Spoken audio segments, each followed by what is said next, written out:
j'ai expliqué qu'il était nécessaire qu'avec l'État, que nous soyons en co-construction, qu'il puisse y avoir un partenariat. Nous sommes tous unanimes à dire que le statu quo n'est plus possible, a atteint ses limites et qu'il est nécessaire que nous puissions évoluer. Mais toute évolution doit permettre une meilleure efficacité des politiques publiques, doit pouvoir répondre aux attentes des Guadeloupéens en termes de développement. La révision constitutionnelle 2003 nous oblige, quel que soit le changement qu'on pourrait imaginer, il faut l'assentiment, de la population.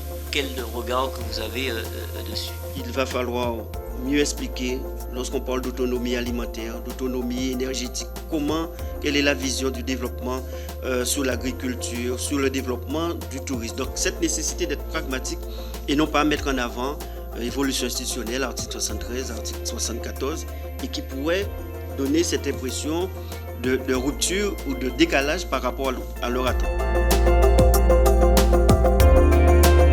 Le président Losbar considère que le statu quo n'est plus possible et je suis sensible à son analyse sur une éventuelle fusion des articles 73 et 74 de la Constitution. Elle permettrait de sortir d'un carcan constitutionnel et d'offrir plus de souplesse à chaque territoire. Cette adaptation sur nos territoires ne peut être possible que si les préfets ont une compétence un peu plus élargie, leur permettant de décider de l'adaptation des politiques publiques, et peut-être pas des lois, mais au moins des politiques publiques.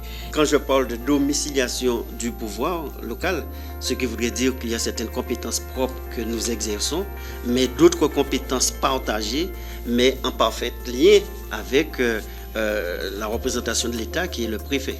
Et cela va concourir à rendre beaucoup plus efficaces les politiques publiques. Et actuellement se déroule la COP27 en Égypte. Comment vivez-vous cela? Qu'attendez-vous de cela? Est-ce que ce réchauffement climatique est un sujet de préoccupation? Qu'on soit impliqué politiquement ou pas, ça doit être une question naturelle qui nous interpelle.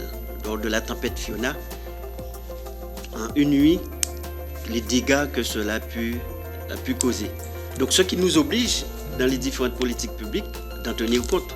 Ce qui nous oblige à reconsidérer l'aménagement du territoire en termes d'urbanisme, en termes d'habitat, les constructions même, en termes donc, de logement. Donc en tout cas, pour nous, c'est une préoccupation. Moi, je suis président d'une collectivité où je dis que le territoire doit être un territoire de haute qualité environnementale. Il va falloir mettre en place des stratégies gagnant-gagnant et non pas que nous soyons toujours considérés uniquement comme des territoires de réparation, des territoires d'handicap. Et c'est cette démarche que je prône. Les discussions, les échanges qui vont se faire aujourd'hui et dans les semaines à venir devraient concourir à cela.